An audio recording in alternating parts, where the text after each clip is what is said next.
ગુજરાતના શહેરોમાં જોવા મળશે મનોરંજન સાથે આરોગ્ય સુખાકારીનો સમન્વય. રાજ્ય સરકાર દ્વારા વિકસાવાશે અત્યાધુનિક Namo Gaurav park. Butterfly garden, fitness, open gym અને યોગ લોન જેવી સુવિધાઓથી સજ્જ હશે આ ઉદ્યાન. બજેટમાં ₹20 કરોડની ફાળવણી. 15મી વિધાનસભાના 8મા સત્રના 12મા દિવસે પ્રશ્નોત્તરી કાળથી થઈ શરૂઆત. કૃષિ અને સહકાર, પશુપાલન, ગૌસંવર્ધન, મત્સ્યોદ્યોગ સહિતના વિભાગોના પ્રશ્નો પર થઈ ચર્ચા. પરિસરમાં પ્રાકૃતિક ખેતી વિષયક વિશેષ પરિસંવાદનું આયોજન. રાજ્યપાલે પ્રાકૃતિક ખેતી સંબંધિત સ્ટોલનું કર્યું ઉદ્ઘાટન.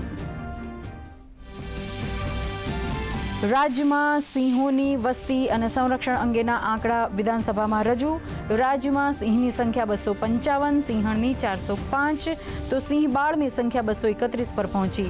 કોંગ્રેસના ધારાસભ્ય શૈલેષ પરમાર પ્રશ્નમાં વન અને પર્યાવરણ મંત્રીએ આપ્યો જવાબ. બોમ્બે બ્લાસ્ટ ધમકી મુદ્દે ડીવાયએસપી દિવ્ય પ્રકાશ ગોયલનું નિવેદન આવ્યું સામે. સુરત જિલ્લા પાસપોર્ટ ઓફિસ સિવાય અન્યત્ર કોઈ પણ સ્થળે ધમકીભર્યો ઈમેલ નહીં મળ્યો હોવાનો ખુલાસો. સુરત એરપોર્ટ ઓફિસમાં વાંધાજનક વસ્તુ નહીં મળતા તંત્રએ લીધો રાહતનો શ્વાસ.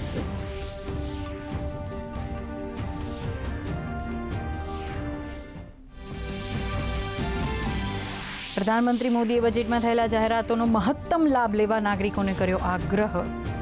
પોસ્ટ બજેટ વેબિનારમાં પ્રધાનમંત્રીએ ઉદ્યોગ જગતને રોકાણ અને ઇનોવેશન્સ માટે આગળ આવવા કરી હાકલ. કહ્યું, બજેટમાં દરેક સુધારા અને ફાળવણી વિકસિત ભારત 2047ની દિશામાં નક્કર પગલું.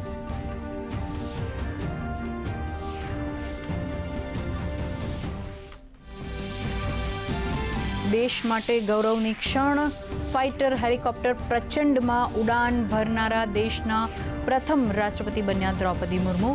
કોકપીટમાંથી દેશને સંદેશ. વીર સૈનિકો પર ગર્વ. પોખરણમાં વાયુસેનાના સશક્તિ પ્રદર્શનમાં હાજરી આપશે રાષ્ટ્રપતિ.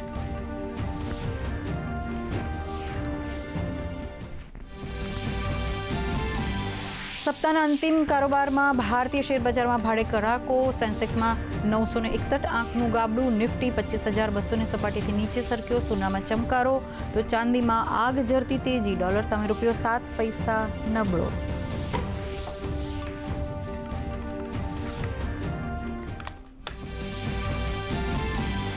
રાજ્યમાં વધશે ગરમીનું જોર. આગામી 48 કલાક બાદ મહત્તમ તાપમાનમાં 2 થી 3 ડિગ્રીનો વધારો થવાનું હવામાન વિભાગનું અનુમાન. તો 4મી અને 5મી માર્ચ દરમિયાન સૌરાષ્ટ્ર અને કચ્છના દરિયાકાંઠે ગરમ અને ભેજવાળા પવનનો વર્તારો. ભુજમાં નોંધાયું 35 ડિગ્રી મહત્તમ તાપમાન.